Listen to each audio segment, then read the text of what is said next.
এটা গুৰুত্বপূৰ্ণ তথ্য দাঙি ধৰিছোঁ। টাই আহোম যুৱ পৰিষদ অসম ডিব্ৰুগড় জিলা সমিতিৰ সভাপতি ৰাণা ৰঞ্জন গগৈক সামৰিকভাৱে সংগঠনৰ পৰা অপসাৰিত কৰিছে কেন্দ্ৰীয় সমিতিয়ে। কেন্দ্ৰীয় সমিতিয়ে তথ্য সংগ্ৰহ কৰি তেওঁক অনিৰ্দিষ্ট কাললৈ দলৰ সংবিধানৰ নিয়ম ভংগ কৰাৰ বাবে অপসাৰিত কৰিছে। আৰু যেতিয়ালৈকে ৰাণা ৰঞ্জন গগৈয়ে নিজকে নিৰ্দোষী প্ৰমাণ তথ্য সহকাৰে দিব নোৱাৰিব, তেওঁ সংগঠনৰ কোনো কামতে লিপ্ত থাকিব নোৱাৰিব বুলি ইতিমধ্যে কেন্দ্ৰীয় সমিতিয়ে প্ৰকাশ কৰিছে। আৰু ইফালে সংগঠনত জন্মলগ্নৰে পৰা থকা ৰাণা ৰঞ্জন গগৈয়ে সংগঠনৰ মজিয়াত বিভাজন আনি নতুন দল গঠনৰ যুঁজা চলোৱা অভিযোগ উত্থাপন কৰিছে। আৰু এই দিশত কিছু অডিঅ' ক্লিপ আছে, আপোনালোকলৈ আগবঢ়াইছো।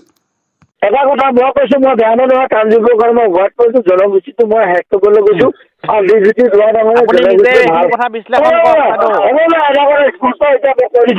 মই টাইম জনগোষ্ঠীটো বৰবাদ কৰিবলৈ গৈছো। টাইম জনগোষ্ঠীটোক আগুৱাই নিব বিচাৰিছে।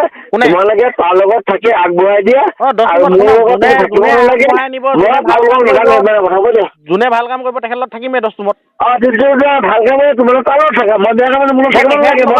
মই বনাব যোৱা নাই, আপুনি বনাই আছে পইণ্ট। মই প্ৰেচিডেণ্ট বনিম বা ছেক্ৰেটাৰী বনিম, আপুনি কৈ আছিলে, আমি কোৱা নাই সেইখিনি কথা। আপোনাৰ আপুনি ছেক্ৰেটাৰী বনিম কৈছে, চেণ্ট্ৰেলৰ ছেক্ৰেটাৰী, আপোনাৰ কথা। ঠিক আছে, আপুনি ছেক্ৰেটাৰী বনিব, সেইখিনি কথা আপুনিয়ে কৈ আছে। দুভাগ সংগঠন ভাগ কৰিব, কিবা কৰিব, সেইখিনি কথা আপুনি কৈ আছে, মই নাই কোৱা ককাইদেউ। মই সেইখিনি কথা নাই কোৱা দেই এতিয়ালৈকে। আপুনি কৈ আছে, আপুনি কৈছে, কিন্তু সেই কেনে ক'ব আপুনি? মই সেইটোৱে, মোৰ জন্মৰ পৰা মই সেইটোৱে সংগঠন দুভাগ কৰা, মই এইটো নীতি আদৰ্শ। আপুনি তেনেহ'লে নীতি আদৰ্শ যদি আপোনাৰ সেইটো ভুল হৈছে, মই ক'বলৈ গৈছো সেইটো কথা আপোনাৰ ভুল হৈছে। ভাল হয়তো, তুমি ভুল মোক কোৱা, মোৰ জন্মৰ পৰা মই এইটো কৈছো। মই সদায় সংগঠন দুভাগ কৰিবৰ কাৰণে মই জন্ম লৈছো, সংগঠন মই দুভাগে কৰিম। ভাল কথা ক'লে কোৱাটো।